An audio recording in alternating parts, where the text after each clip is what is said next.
Assalamualaikum warahmatullahi wabarakatuh. Innal hamdalillah nahmaduhu wa nasta'inuhu wa nastaghfiruh wa natubu ila Allah wa na'udzu billahi min shururi anfusina wa min sayyiati a'malina. Man yahdihillahu fala mudilla lahu wa man yudlilhu fala hadiya lahu. Asyhadu an la ilaha illallah wahdahu la syarika lahu wa asyhadu anna sayyidana Muhammadan 'abduhu wa rasuluh sallallahu alaihi wasallam. Allahumma salli ala sayyidina Muhammadin al-Fatih lima ughliq wal khatim lima sabaq nasiril haqqi bil haqqi wal hadi ila siratikal mustaqim wa ala alihi haqqa qadrihi wa miqdarihi al-azim. Salatan taftahu lana biha abwab ar-ridha wat taysir wa tughliqu biha 'anna abwab asy-syarri wat ta'sir وتكون لنا وليا ونصيرا أنت ولينا ومولانا فنعم المولى ونعم النصير. اللهم افتح لنا قلوبنا في طلب العلم وارزقنا الإخلاص فيه والعمل به ونشر به. رب اغفر وارحم وتجاوز عما تعلم إنك أنت الأعز الأكرم. رب اغفر وارحم وتجاوز عما تعلم إنك أنت الأعز الأكرم.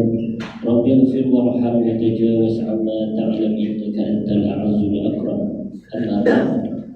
Dihormati imam serta pengurusi bagi masjid kita yang diberkati Allah Ta'ala ini, hadirin hadirat yang dirahmati Allah Subhanahu wa Ta'ala.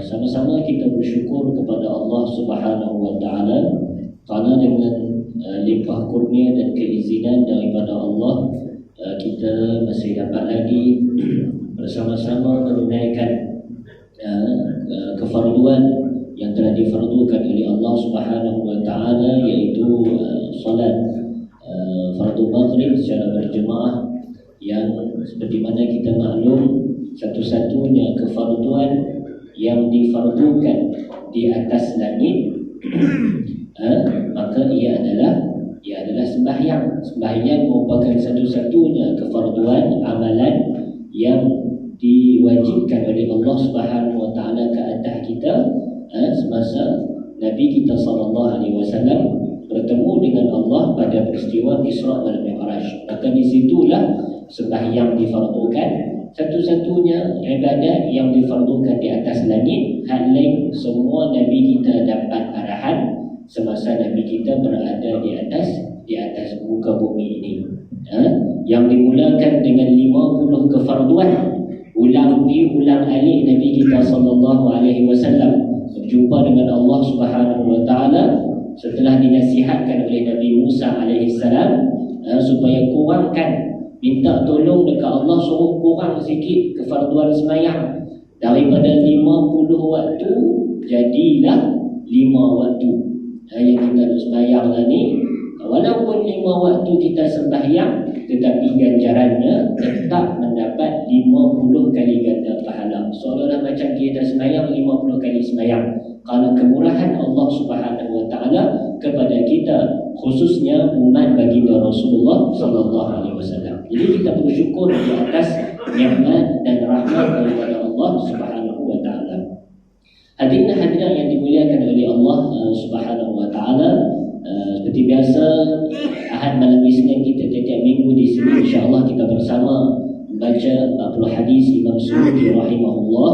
Kita membaca beberapa hadis, alhamdulillah. Semoga apa yang kita baca, yang kita kongsikan sebelum ini dapat kita jadikan amalan untuk kita beramal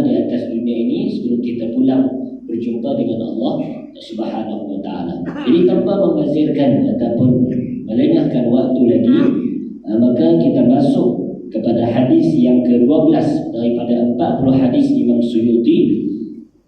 Qala Rasulullah sallallahu alaihi wasallam, as-siyamu junnah, as-siyamu junnah. Begitu saja. Itulah hadis yang diriwayatkan dalam Sahih Bukhari serta hadis yang diriwayatkan dalam Sahih Muslim. Maka Nabi kita sallallahu alaihi wasallam bersabda, as-siyamu junnah. Puasa itu merupakan perisai. Puasa ialah perisai.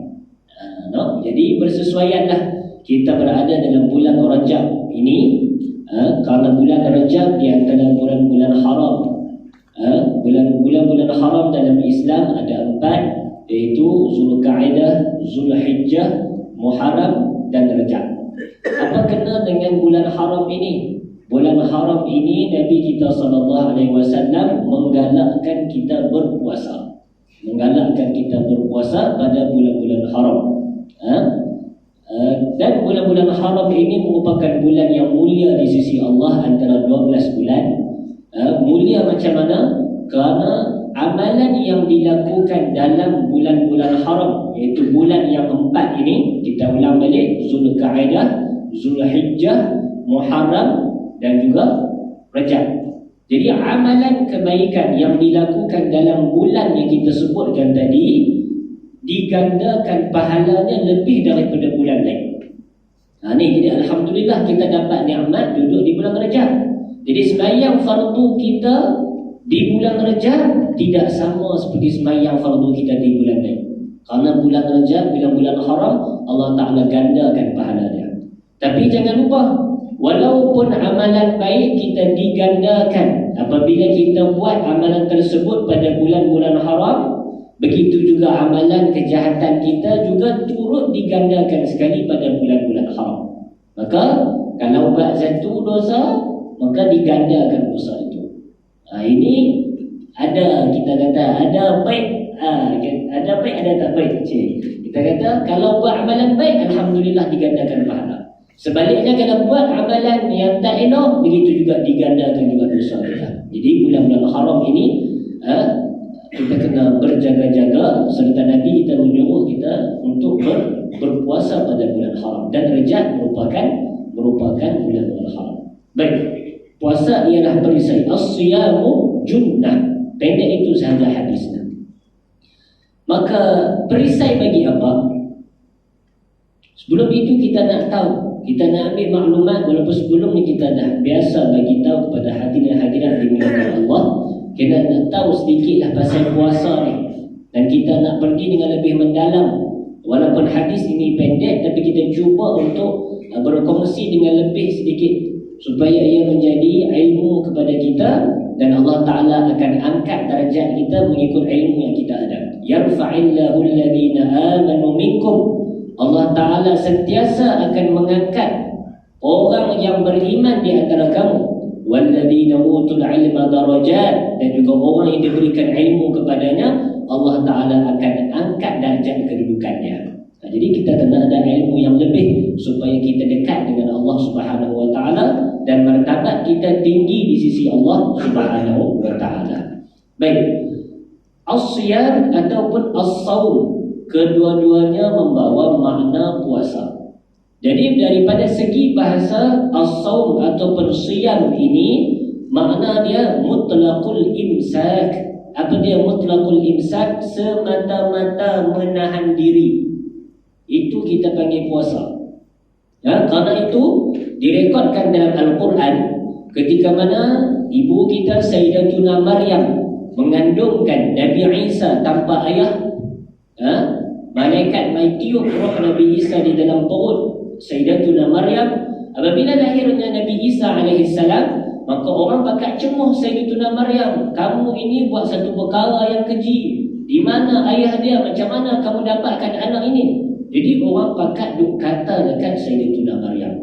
Bila orang duk kata kat Sayyidatuna Maryam balas dengan satu ayat yang diceritakan oleh Allah Subhanahu wa Ta'ala dalam Al-Quran, inni nazartu lirrahmani sawma falan ukallima al-yawma insiyya. Sesungguhnya aku telah bernazar kepada Allah untuk berpuasa, sauma. Apa makna puasa di situ? Mana kata Sayyidatuna Maryam puasa macam kita puasa ke? Tak. Tapi dia, aku bernazar aku nak tahan diri aku. Tahan macam mana?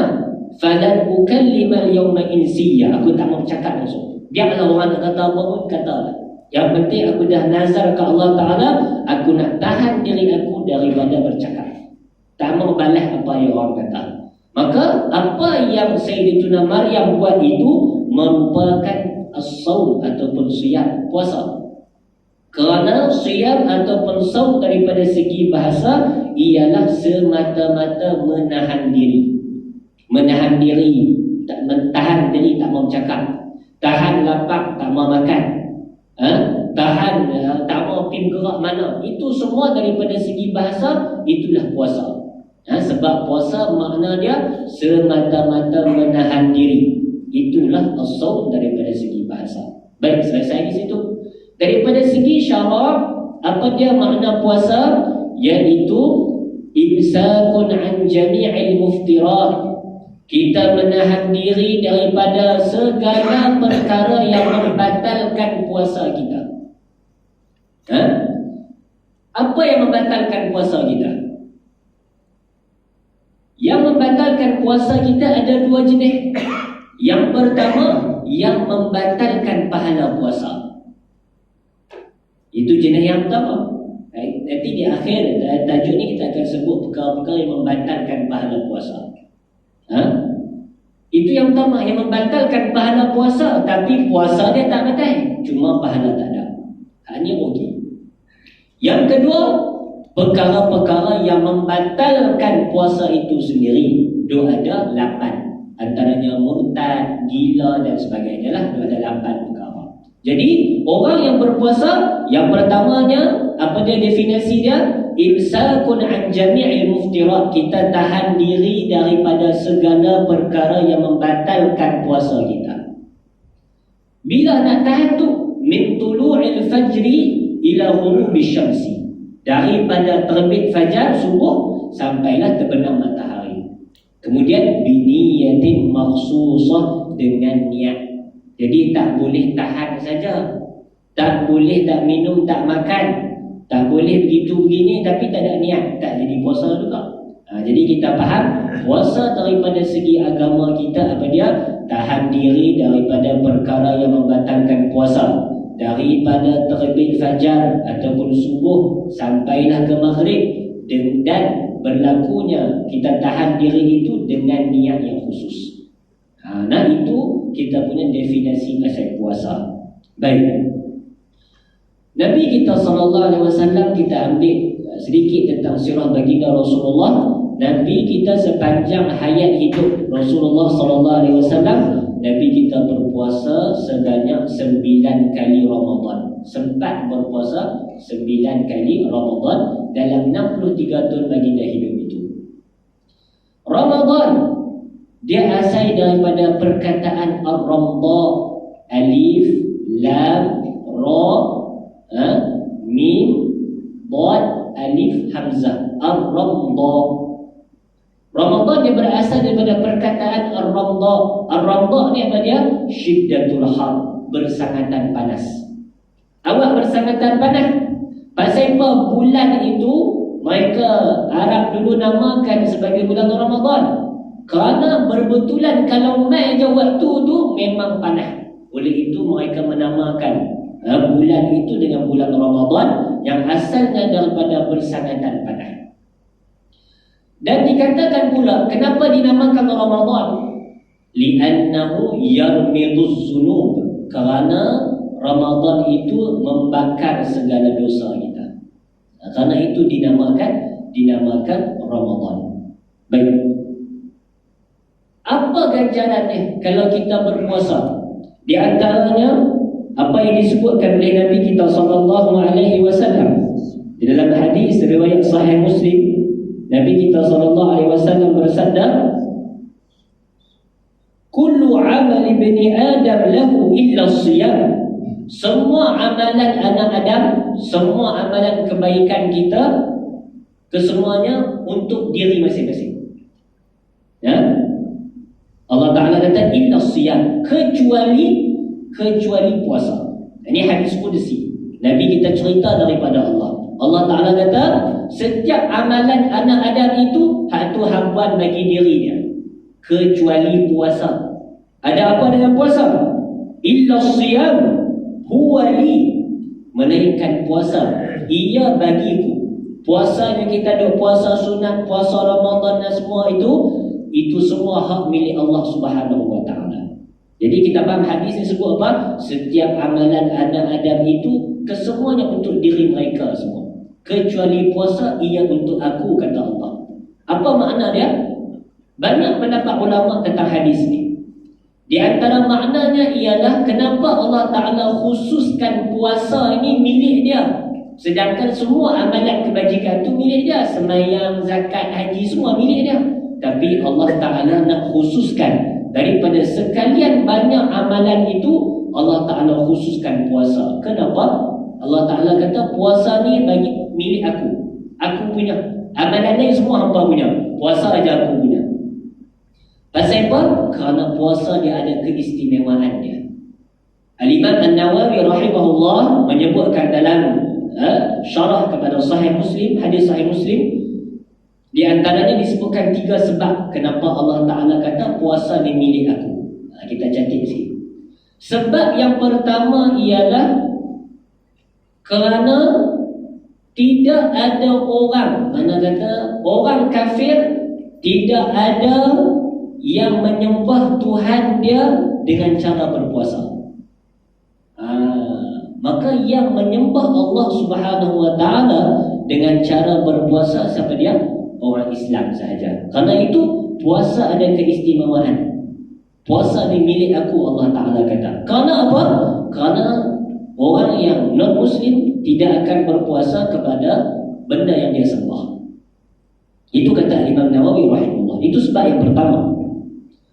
Sebab yang kedua, kerana puasa ini jauh daripada riya, berbeza dengan sembahyang, zakat, haji dan amalan-amalan yang lain. Puasa jauh daripada riya.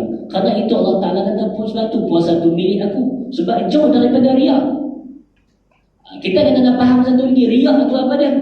Riya tu apa dia? Takabur tu apa dia? Sum'ah tu apa dia? Ujub tu apa dia? Kita tak boleh bantai semua. Riya apa dia? Riya ni kita cantik buat amalan, niat nak tunjuk ke orang. Itu riya. Dia asal daripada ro'a, melihat. Jadi dia buat amalan, dia nak tunjuk ke orang. Satu lagi, sum'ah. Sum'ah kalau kita biasa dengar, dia berasal pada perkataan sami'ah, dengar. Apa dia? Buat amalan nak cerita ke orang. No? Macam mana hujan lebat, no? Contoh, tahu no? Saja kita terbakit sembahyang Ustaz, tu semua. Dia nak buat amalan, dia nak cerita ke orang. Kan? Tapi kalau tak sengaja tak apalah. Jadi nak beritahu kata hujan, aku jaga buat macam mana? Kan? Jadi tak apalah. Jadi kita jangan kata ke orang, sebab benda itu hati masing-masing dengan Allah. Dia kadang dia terlepas cakap dalam hati dia, mulut je dengan hati dia tak rasa apa. Kan kita tak tahu. Cuma kita nak bagi tahu ni apa dia riya, apa dia sum'ah ni, supaya kita jaga hati kita sendiri, bukan jaga hati orang. Riya buat amalan nak tunjuk ke orang. Satu. Sum'ah buat amalan nak cerita bagi orang dengar amalan dia tu.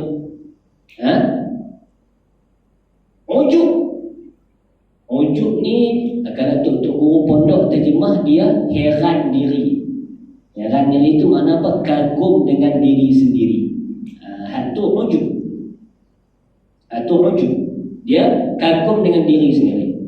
Dia contohnya dia baca Quran, contoh sehari 10 juzuk. Tengah-tengah dia baca tu, tak ada dah macam aku rasa kat taman pasuk ni. Dia tengok rumah jiran, tak ada. Semua dia sibuk belakang. Aku seorang je baca Quran 10 juzuk. Dia tak sembang dengan siapa. Tapi dalam hati dia rasa macam tu, rasa kagum dengan diri dia. Ujub. Yang seterusnya kita selalu sebut apa dia? Takabur. Maka takabur ini maka inilah dosa pertama yang berlaku di langit. Dosa pertama yang berlaku di langit. Dan dosa inilah menyebabkan iblis dilaknat oleh Allah Subhanahu wa taala. Apabila Allah Taala suruh iblis sujud kepada Nabi Adam, iblis tak mau. Kerana apa? Kerana iblis ada takabur. Apa dia takabur? Kita ambil takrif definisi takabur. Apa dia? Kita belajar supaya kita tak jadi macam tu. Bukan kita kata ke orang. Hal ni kita kena faham bagi betul-betul. Kita belajar jaga diri kita, bukan kata ke orang. Apa dia takabur? Takabur ialah batarul haq. Dia tolak kebenaran. Tak cukup dengan tolak kebenaran, wa ghamtun nas, dia hina manusia. Dia pakai, kadang kita tengok orang tu pakai hebat. Jalan tengok, tak tengok orang dah, tengok atas semua. Takaburnya dia ni, contoh kita kata macam tu. Betul ke dia takabur? Kerana takabur tidak dilihat pada pakaian. Takabur ni, kalau dia pakai selipar Jepun pun, lepas tu bawah selipar dia ada tape. Kita pergi tegak dia bawah selipar ada tape tu. Dia malu contohnya. Dia kata kat kita, kamu bang, tolak kebenaran. Padahal ada tape bawah selipar dia tu. Kan? Lepas tu, kamu bang, tu dia tolak kebenaran. Lepas tu, dia hina pula pada pandai yang ni. Macam tu. Dia tolak kebenaran, hina orang pula. Hak tu takabur. Walaupun dia pakai selipar Jepun. Jadi kita tak boleh nilai luaran orang. Cuma kita ambil faham apa dia itu riya, apa dia itu sum'ah, apa dia itu rujuk, apa dia itu takabur. Nak halang diri kita daripada bersifat dengan sifat-sifat yang sedemikian. Kerana itu tuan-tuan, dosa yang pertama yang kita sebutkan tadi yang berlaku di atas langit ialah takabur. Dosa itulah yang menyebabkan iblis dilaknat oleh Allah Subhanahu wa taala. Bila Allah Subhanahu wa taala suruh iblis untuk sujud pada Nabi Adam, iblis kata tak mau. Khalaqtani min nar wa khalaqtahu min tin. Aku nak sujud pasal apa? Kamu cipta aku daripada api, sedangkan kamu cipta daripada tanah. Api dengan tanah mana kuat? Iblis ni macam tu. Karena itu, wa inna 'alaika la'nati ila yaumiddin. Kamu dilaknat oleh aku wahai iblis sampailah hari akhirat. Dosa pertama yang berlaku di atas langit ialah dosa takabur. Karena itu mempelajari tasawuf wajib. Kerana kita nak tahu apa dia makna-makna semua ni, sebab kita nak selamat di akhirat. Dunia mungkin kita boleh selamat, mungkin kita boleh merasa hebat, tapi di akhirat kalau benar-benar ni ada dalam hati kita, kena cuci buat masuk neraka dulu. Nak cuci dia masuk neraka dulu baru keluar masuk syurga.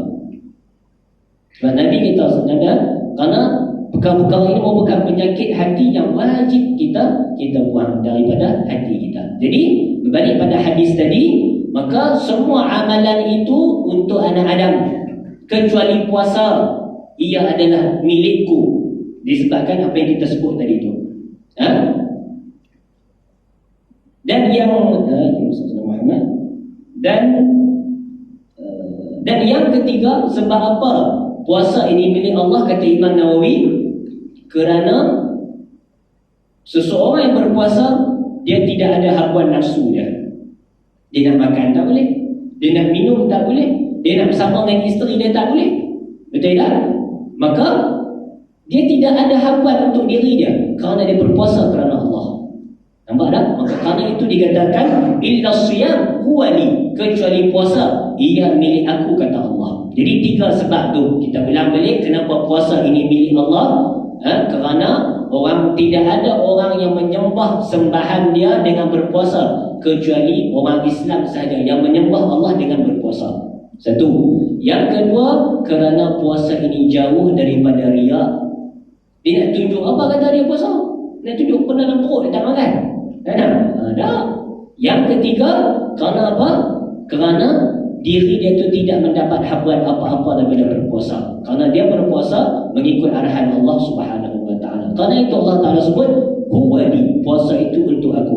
Dan kemudian wa ana ajzi bih, akulah yang akan memberi ganjaran kepada orang yang berpuasa itu. Apa maknanya? Maknanya tuan-tuan, kalau kita kata macam mana, Contohlah orang nak sponsor keadaan masjid ni. Siapa nak bayar ni? Tak apa, aku bayar. Jadi nak abang kata, oh kalau dia bayar ni jangan selesai belakang dah. Jangan puas hati dah, lega dah. Jadi macam tu juga bila kita puasa, Tuhan abang kata, aku sendiri akan bagi pahala ke dia. Makna kata Tuhan nak sponsor kita, Tuhan nak bagi pahala yang besar kepada kita kerana hebatnya amalan orang yang berpuasa ini. Kerana itu Tuhan sebut, aku sendiri akan bagi pahala. Berapa banyak mana tu tak tahu, aku sendiri aku akan bagi pahala kepada orang yang berpuasa. Wa ana ajzi bih. Nah.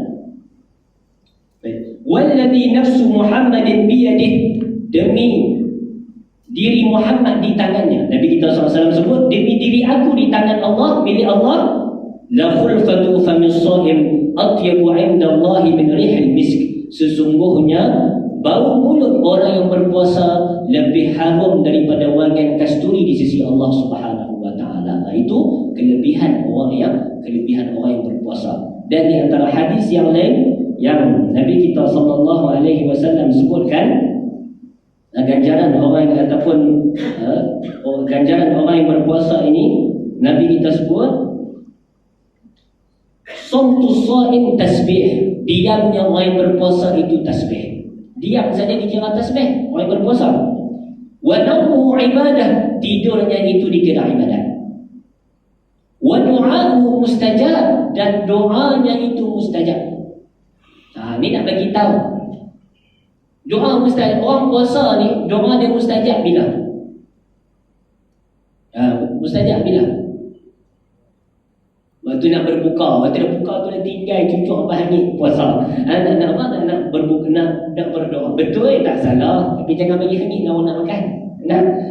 Guru saya kata, orang yang berpuasa ini, doa dia mustajab sepanjang waktu. Bukan sekadar waktu nak buka puasa sahaja. Alhamdulillah.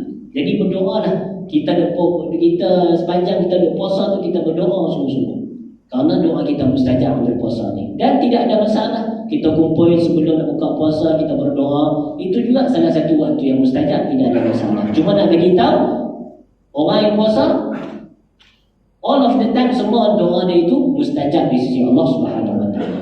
Wa amaluhu mudha'af, dan amal kebajikan dia itu akan digandakan pahala oleh Allah Subhanahu wa taala. Nampak tak? Ini merupakan antara fadilat orang yang ataupun ganjaran orang yang berpuasa. Baik, dan kemudian Nabi kita sebut as-siyamu junnah, dan puasa itu merupakan perisai. Perisai daripada apa? Perisai daripada minar rafas wal asam, perisai daripada perkara-perkara keji. Sebab kita tahu, orang yang tahu makna puasa ni, tahan diri daripada buat perkara yang membatalkan puasa, dan tahan diri daripada membuat perkara yang membatalkan pahala puasa. Orang yang berpuasa dia akan faham benda tu. Sebab itu Nabi kata puasa ni perisai. Tahan diri kamu daripada perkara keji dan perkara yang ada dosa padanya.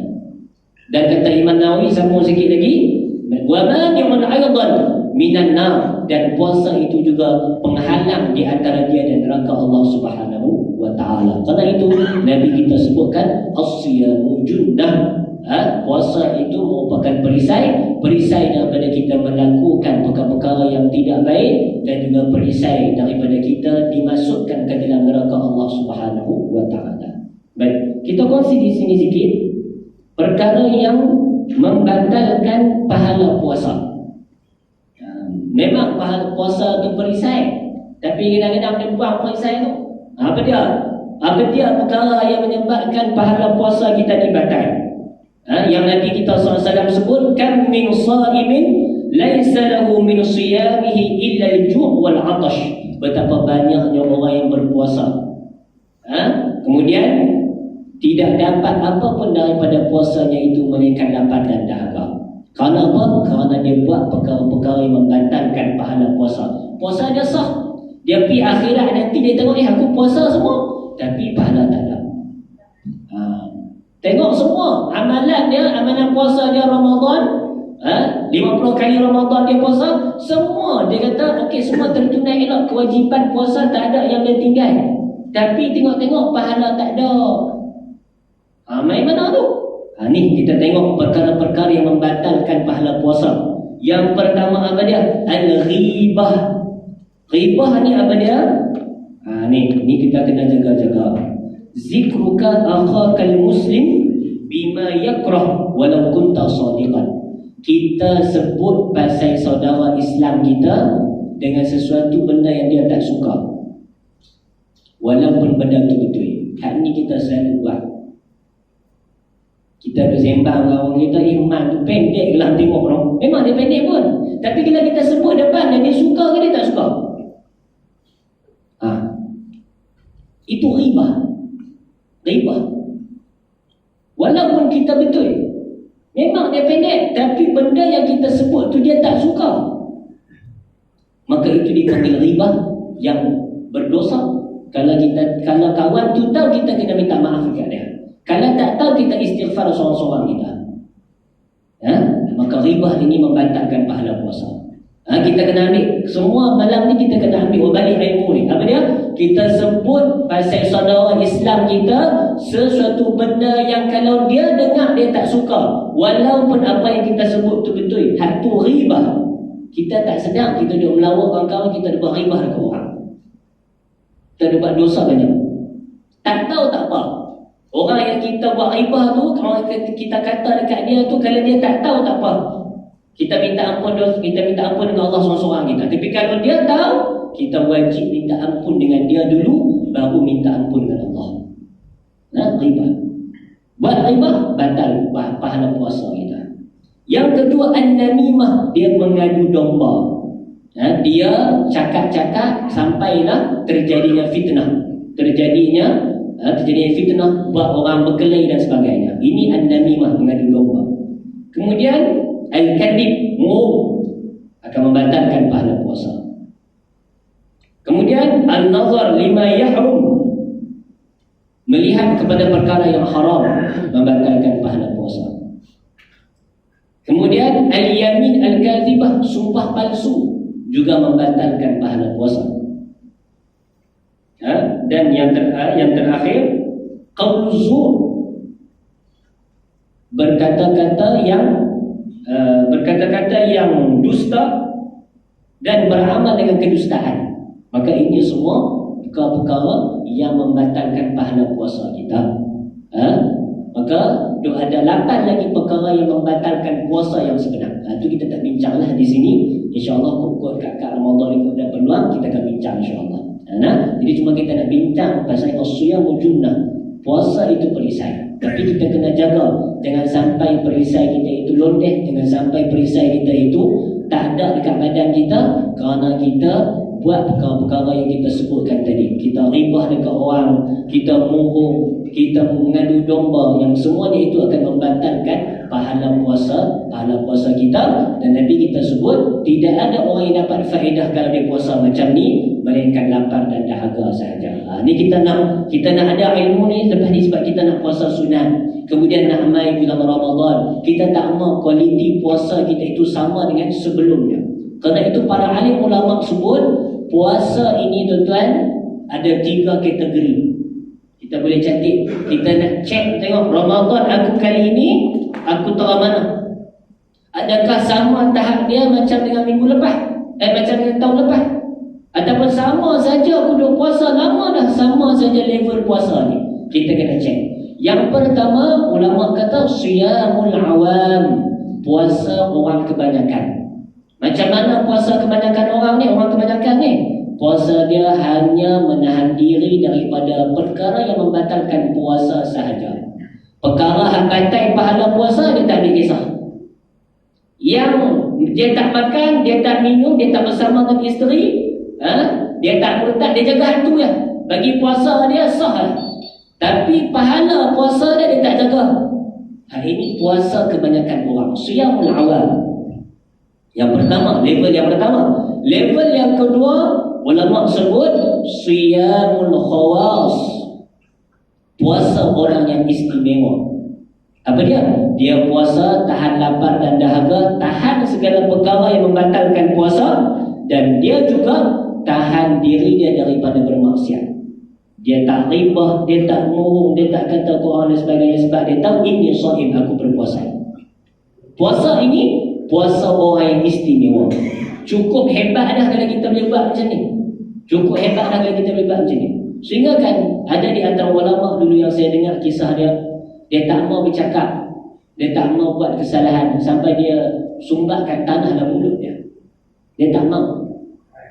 Mereka dulu macam tu, para salaf dulu macam tu. Tuan-tuan dah tahu lah, bila saya dengar zaman, nak cerita zaman dulu ni macam mana ni. Satu hari saya dengar pengajian guru saya, Dr. Yusri Hafizahullah Ta'ala. Dia cerita bab sedekah. Dia nak cerita orang zaman dulu sedekah macam mana. Disebut dalam kitab Ar-Risalah Al-Qushairiyah oleh Al-Imam Abdul Qasim Al-Qushairi. Orang dulu kalau minta, contohlah saya main kata, tuan, saya kata Tuan Haji, saya tak nak bagi sangat ni. Saya nak pinjam, saya nak, boleh tak bagi apa-apa yang ada. Kita kebetulan waktu tu tak ada apa contoh. Minta maaf lah, tak ada sungguh ni. Saya pun tak ada. Saya pun gaji tak masuk lagi kan contoh. Tapi ajaibnya, saya dengar cerita zaman-zaman dulu ni, subhanallah. Jom kita dengan mereka. Ada seorang ulama ni, dia memang terkenal dengan sifat pemurah. Sampai satu hari orang meminta dekat dia, bagilah kat aku apa sikit yang boleh bagilah apa pun. Ulama tu kata, aku pun tak ada apa nak bagi. Cuma macam ni lah. Hampir mahkamah kata aku ada hutang dengan hang 10,000. Betul? Pergi mahkamah cakap aku ada hutang dengan hang 10,000. Tak tahulah mereka buat macam mana prosedur zaman dulu, tak tahu macam mana. Bila aku disabitkan bersalah, tak boleh bayar hutang hang, mahkamah akan jatuhkan hukuman penjarakan aku. Dan mahkamah akan minta aku bayar duit yang hang sebutkan tadi. Dan jangan risau, keluarga aku takkan biarkan aku dalam penjara. Mereka akan bayar 10,000 tu. Mereka akan bebaskan aku. Buat sungguh. Masuk penjara, keluarga ni pamai, kami tak boleh lah. Pak menakan kami duduk dalam penjara tadi. Bayar 10,000. Kawan tu dapat 10,000, dia keluar penjara. Jadi sungguh. Tapi guru saya kata jangan buat lah macam tu lah. Jangan duk terbiang buat aku tu, tak payahlah. Pasal apa? Sebab family mereka dulu pun lain dengan family kita. Family orang dulu family bertakwa. Tak kira dunia. Family kita dunia semua. Jadi guru saya kata tak payah buat lah ni. Kita baca sajalah. Kita baca saja kisah mereka. Tapi nak abang kata mereka dulu memang lagu tu. Jadi orang yang berpuasa dulu, tuan-tuan, subhanallah, bukan setakat puasa tahan lapar dahaga, bukan setakat puasa daripada maksiat saja. Mereka ada satu level lagi. Puasa khawasul khawas, puasa orang yang istimewa dan teristimewa. Macam mana? As-sawmu amma siwallah, puasa selain daripada Allah. Lapar dahaga, tak bersama dengan isteri, semua okey, tahan pada maksiat, dalam hati dia tak pernah terdetik melainkan Allah Subhanahu wa taala. Ada orang macam tu? Ada. Kita dalam puasa kita ingat macam-macam. Ya, petang ni makan apa? Orang lupa Tuhan dah. Petang ni nak makan apa? Lupa Tuhan dah. Orang dulu dah. Betul Al-Imam Suyuti sebut. Dia kata apa? Ada 5 perkara yang kalau ada dekat budak-budak, kalau ada dekat orang dewasa, nescayalah orang dewasa tersebut akan menjadi kekasih Allah. Di antaranya apa dia? Mereka, budak-budak kecil ni, mereka tak takut rezeki. Mereka tak hirau pasal rezeki. Jadi kalau kita tak hirau pasal rezeki, bukanlah tak hirau tu tak apa-apa. Dan maksud kata, tak main sangat kat kepala kita. Kita tahu daripada kita lahir, Allah Ta'ala jaga kita. Allah Ta'ala bagi mak ayah dekat kita untuk jaga kita. Sedangkan ada mak ayah yang tak jaga anak dia. Tapi Allah Ta'ala ilhamkan ibu dan ayah kita untuk jaga kita. Bagi makan, minum, pakaian sebagainya.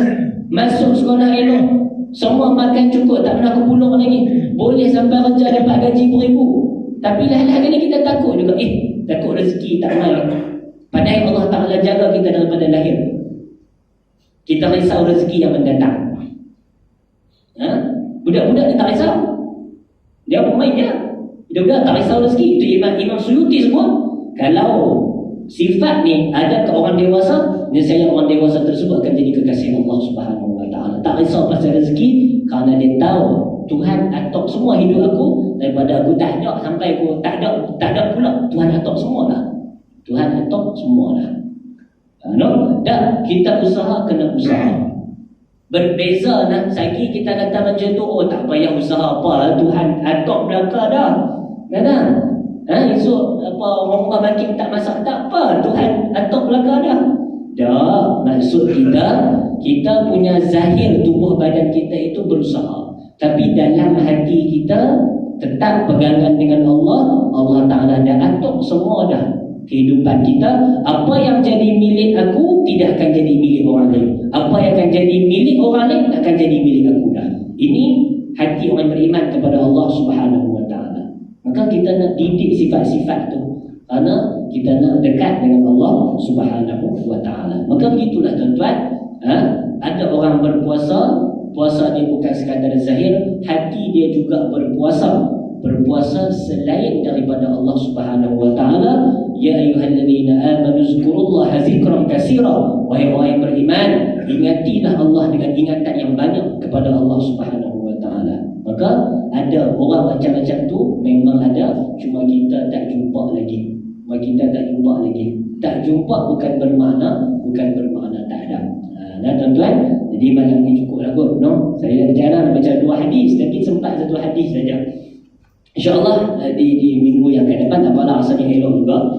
Kerana minggu depan kita akan bincang pasal hadis yang menyatakan tentang niat ketika berpuasa. Jadi kita akan bahas sedikit perbahasan niat ketika mana kita berpuasa. Puasa Ramadan, nak niat lagu mana, niat waktu malam, niat waktu siang boleh tak. Semua tu kita nak bahas pada minggu depan. Kita nak bagi ruang yang secukupnya pada hadis yang minggu depan lah. Jadi jangan tutup kita ni, kita tak baca lah. Syarah ada lagi. Kita tengok. Baik. Syarah. Jika ditanyakan kepada kita mengapakah puasa itu merupakan perisai, maka kita akan menjawab dengan nukilan yang ditulis oleh Imam Izzuddin ataupun Izzuddin bin Abdissalam, ulama mazhab Syafi'i kita juga, wafat pada tahun 660 Hijrah, yang seperti berikut. Puasa itu menjadi perisai kerana ia menjadikan kita lapar. Lalu dikala lapar, kita tidak akan memikirkan nafsu dan kita akan memikirkan untuk makan. Ketika kita lapar, maka nafsu kita pada perkara maksiat akan lemah. Jadi dari itu benarlah bahawa puasa itu merupakan perisai. Kerana kita nak melakukan maksiat dia berdasarkan syahwat kita. Syahwat kita akan dilemahkan dengan berpuasa. Bila kita lapar, kita nak buat apa pun tak ada mood dah. Jadi puasa tu dia jadi perisai. Jadi dari itu benarlah bahawa puasa itu merupakan perisai. Inilah keuntungan puasa, inilah kehebatan puasa. Tidak cukup sekadar ini, orang yang tidak mampu untuk berkahwin juga disunatkan baginya untuk berpuasa, kerana puasa amat benar akan mematahkan hawa nafsu. Inilah faedah dari puasa yang kita perlu tahu, dan dari ini kita akan fahami maksud dari puasa itu perisai dan sebagaimana apa yang kita terangkan dengan panjang lebar sebentar tadi. Jadi moga-moga apa yang kita pelajari pada malam ini sedikit banyak dapat menambahkan kualiti ibadah puasa kita yang tidak lama lagi kita akan bertemu dengan Sya'ban, kemudian bertemu dengan Ramadan. Kita minta kepada Allah Subhanahu Wa Ta'ala untuk berkati kita pada bulan Rajab dan berkati kita pada bulan Sya'ban, serta menyampaikan kita untuk beribadat dalam bulan Ramadan dan kita diridai oleh Allah Subhanahu Wa Ta'ala. Jadi tuan-tuan, hadirin-hadirin dimuliakan Allah, sebelum kita akhiri majlis kita pada malam ini, saya nak ambil sedikit kesempatan yang ada, kerana saya ingin memohon jasa baik tuan-tuan dan puan-puan, kerana saya baru kontak kita kata anak-anak kita yang belajar di Mesir sana. Jadi saya tumpahlah dalam 2-3 orang. Jadi keadaan ekonomi sana sekarang makin teruk, dan kita punya currency kita pun jatuh. Kalau dulu RM1 kita ni RM4 sana, RM1 kita ni 4 genih sana, lebih kurang tu lah, saya tulis 4. Sekarang ni dah jatuh kepada 3 berapa dah.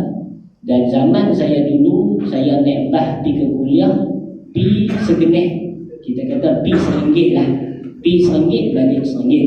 Saya balik ni baru setahun lebih kot, taklah sampai 2 tahun lagi. Jadi bah sudah naik, tambang bah sudah naik sebanyak RM5. Jadi pi RM5, balik RM5, sehari habis RM10 juga. Sehari habis RM10 juga.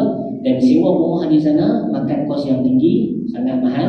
Ada rumah kalau nak selesa sikit, saya punya rumah pun tak selesa mana, duduk 8 orang, duduk 8-9 orang, bilik ada 2 sahaja. Jadi ada yang tidur di ruang tamu dan sebagainya lah. Itu pun sewa kami dah 3,000 lebih jenis lah, dalam 1,500 ke atas, 1,500 ke atas, 1,500 ringgit lah, no? Jadi lah, sebab makin kita sewa, makin tahun dia akan naik. Setiap tahun 10%, setiap tahun 10%, no?